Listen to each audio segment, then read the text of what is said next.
Hi everybody, I'm Melissa. I am the Live Raptor Program Manager for the Draper Natural History Museum here at the Buffalo Bill Center of the West in Cody.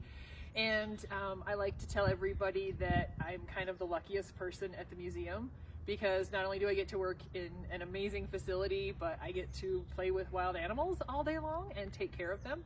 The Draper Museum Raptor experience, which I get to be in charge of, is not what a lot of people expect to find when they come to a museum. You expect taxidermy animals and you expect art or artifacts, and we're really lucky because we actually do have a live raptor program. And so we have 11 birds that we take care of here at the center. All of our birds are non-releasable, so they're all rescue animals. They can't go back into the wild. They all have some kind of disability that means that they need to be in human care.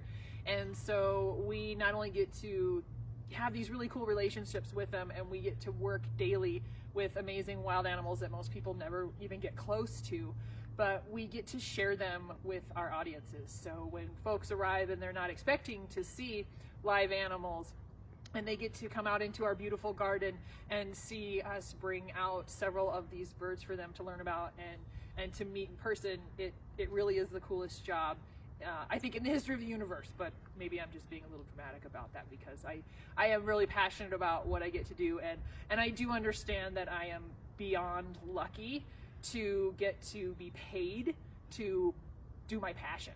I love animals. I've always loved animals my whole life, and I've gone through different stages of what animal is my favorite at the time. I grew up in South Dakota with horses, and like almost any little girl, I lived for my horses. And then when I was in high school and trying to figure out what I wanted to do for a career, I just figured working with wildlife would be pretty awesome. So after getting a degree at the University of Wyoming in wildlife management, I was lucky enough to start volunteering with the Raptor program down there. And that just sparked a whole new passion.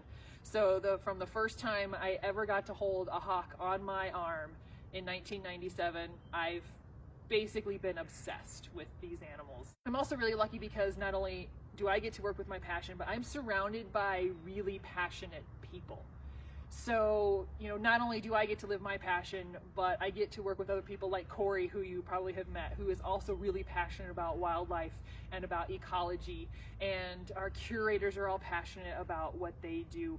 And it's truly inspiring to be in a workplace that has people that love their jobs and like to come to work and like to share what they know with others. So I think that's one of my favorite things about the Draper Natural History Museum, but also about the Buffalo Bill Center of the West, is that it's an amazing facility that gathers incredible people who love what they do.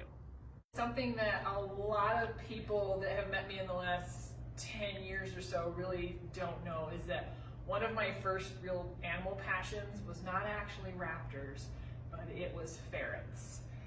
So all of my friends down in the Denver area are gonna be like, yeah, I know, that's how I met you.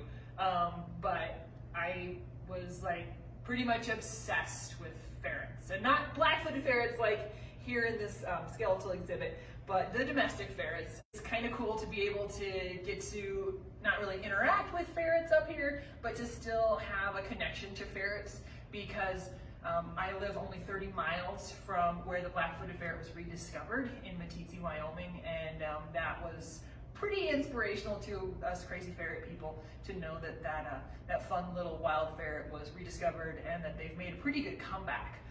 And so one other thing that most people don't get to know, because it's not listed when you come and you see our exhibits, but this black-footed ferret skeleton right here, this is one of the animals that came in through the Draper lab, and I was lucky enough to be the one to reconstruct this skeleton. So I got to articulate this, and I put this little guy back together, which was kind of fun, and that was one of the weird ways that I got to reconnect to my ferret roots from many years ago. So a lot of people don't know that not only am I obsessed with raptors, but I also have a big passion for weasels as well. Thank you guys so much for tuning in and taking some time to meet the Draper. We're having a good time letting you get to know us as well. And hopefully we get to meet you all in person someday here at the Draper Natural History Museum. Thanks.